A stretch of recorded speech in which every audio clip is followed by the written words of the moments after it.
don't know you. They don't know your story. They don't know anything about you. How do you answer that? Well, I say I have 3 children, Mm-hmm. and if they say, boy, girl, what? I'll say I have 2 sons living and my daughter is deceased. Now, some people will ask what happened, Mm-hmm. and some people just leave it alone. And the ones that ask what happened, I tell them. And I've really never had anybody walk away from me or tell me they don't want to hear my story. They've been listening. They want to know. Mm-hmm. And how did I get through it? What is that like for you to share that part of your story? Well, in the beginning, I wanted to share it. Anyone that would ask me, I was going to share because it helped me talk about it. Mm-hmm. And a lot of times I would cry, and then people would feel badly that they made me cry, and I would say, no, I'm happy that you're listening to me. Most of the time now I can talk about it, and I can hold it together. Mm-hmm. Sometimes I can't, but it doesn't mean that I don't want to talk about it. And I try and let people know, no, you're not bringing up bad things to me because this is with me for the rest of my life. Mm-hmm. It's not like I put it away and forgot about it. Right. I think some people worry that they're going to make you cry or make you feel bad or make you be sad. And what you're saying is a couple things. A, you just feel whatever you feel on any given day about it. Right. And that it doesn't change how you feel in general. It just gives you an opportunity to talk about it. Or maybe not, you know? Right.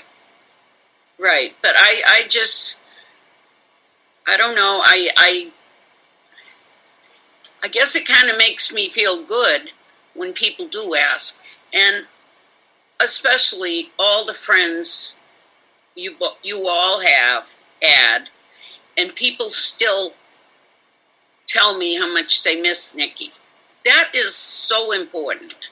And so important for somebody, if you knew something that happened to somebody else's child, don't be afraid to let the parent know how sorry you are and talk to them. Because that just gives them a little more strength, knowing that their child is still remembered. It's remembered.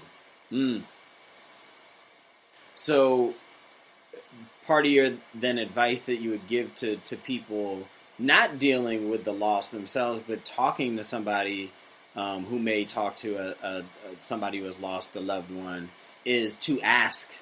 Even if you feel bad or even if you worry that you're going to bring something up, just ask, because ultimately what it does is it tells that person you care, you're thinking about them, and you're still thinking about their loved one. Right. That's so important. And for people to ignore, it's like the person never lived. And that's not the case. Yeah, and I think it speaks to how uncomfortable we are I'll just speak about our society because that's all I know, but how uncomfortable we are as a society just to talk about death and loss. Right. But I do think part of my profession certainly prepares you to see death. I mean, it doesn't make it easier. But and I have sat with many a person dying, and I've tried to comfort the family, not afraid to cry in front of them, hug them. Those are really things people remember when they're losing someone.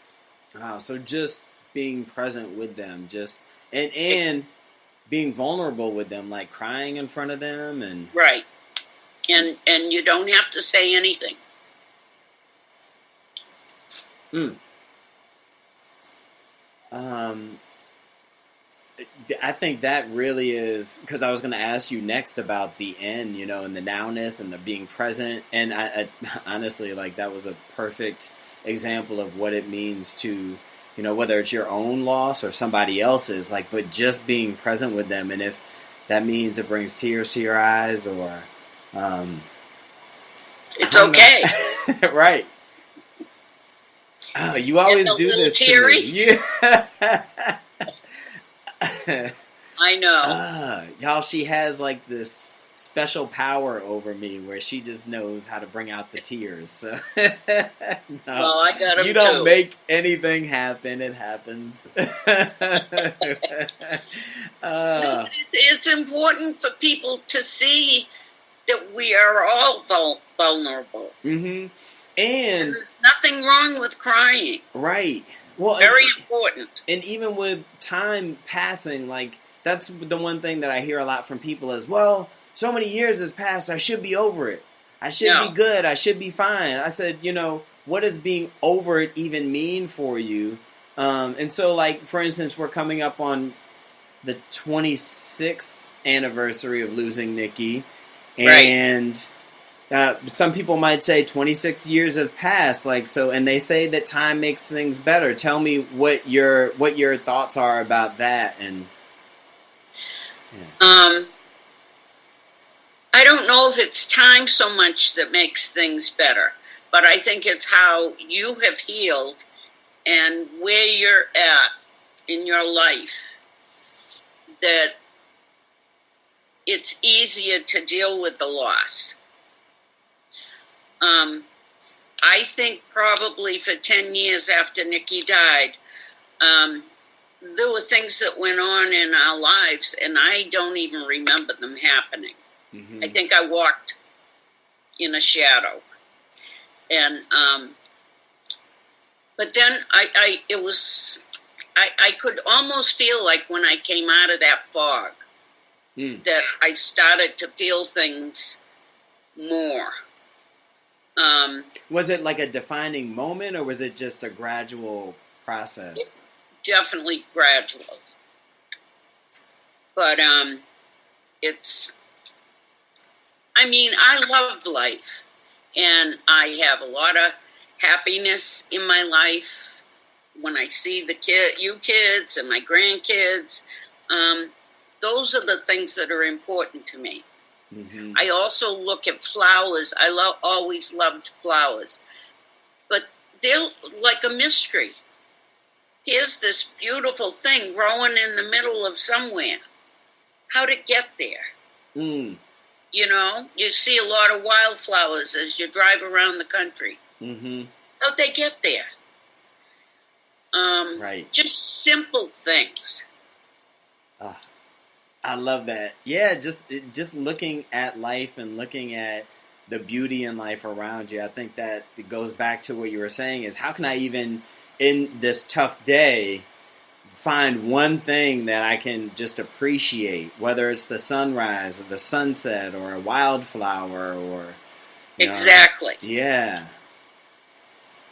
And just being really intentional on taking in all of that stuff, because I think even in our periods of darkness and fog, we forget that there are moments where we laughed. We forget that there are moments where we actually felt a little bit better. Right. Right. And we buried Nikki on Christmas Eve, and the next day was Christmas. And I forgot that, by the way. Like, I completely forgot that it was Christmas Eve. Yep. And we made the best of it. And we did have some laughs. I remember laughing. Mm-hmm. But it just, I don't know. I don't know what I'm trying to say. Fill in the spot. Well, you said it. You said a lot. You said it all, and I... Oh, I know what. One thing I wanted to say was, that prayer, that the footprints in the sand. Yeah. And I had a copy of that in a frame, and I had that hanging in my dining room. And when this happened with Nikki, I read that every day, because how true it is that the prayer is during the deepest, darkest times of my life, there was only one set of footprints. And he asks God, why weren't you there for me? And he said, I was there. I was carrying you. Mm. And that, to me, says it all. And I think that's what happened with me. Mm. Yep. I was carried through you were being carried. A good 10 years. Whew. So, gosh, and you've given like so many gems and words of wisdom throughout this entire thing. But I'm just curious, like, if you were to put it in a sentence or two, like, what words of wisdom or what words of encouragement or advice or support would you give people who might be going through a loss, and especially around, like, the holidays, but just in general, what would you say to them? Well, one thing I don't think we cannot feel guilty about how we feel on a certain day. It's just a process, and it happens.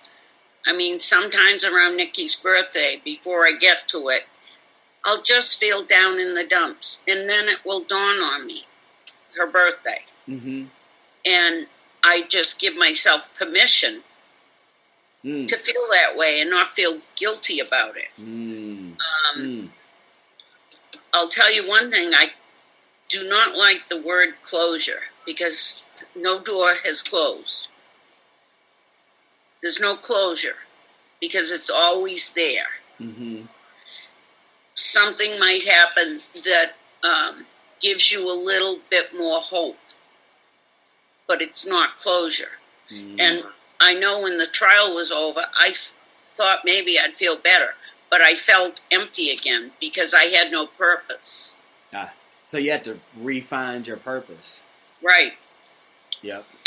So, I don't know. I think a lot of people beat themselves up if they're not moving forward fast enough. Mm-hmm. And you cannot listen to what other people say about how soon you should be back on the road. Everybody's path is different. Right. Everybody's journey is different. Yeah. And like I said about Dad, he never went to counseling. It was tough for him. Mm-hmm. And he was diagnosed with Alzheimer's when he was 56. And I do believe that he, it was like a predisposition to Alzheimer's when this trauma hit him. And for 20 years, he went downhill. Mm-hmm. He still functioned and worked, but he was not the same man. He was like a shell. And it broke my heart, but I couldn't do anything to help him. So I think it's important to look on the positive side and make a decision if you want to live life. Mm-hmm. But don't beat yourself up if you can't get there fast enough. Gosh, yep.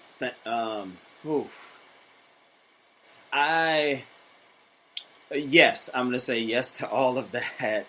And I actually want to leave the people with a little bonus, if you will. I didn't talk about this in your our bonus. Our bonus, but tell the people what you did, you and I did, but what we did in terms of, and it wasn't closure again, but it was a closure. I like to think of it as a closing of a certain chapter, so that we can open up to something completely different. And I will say that I think a lot changed for both of us the moment that we made that decision. So do me a favor and tell people what that was and what it was like for you. Well, you had called me one day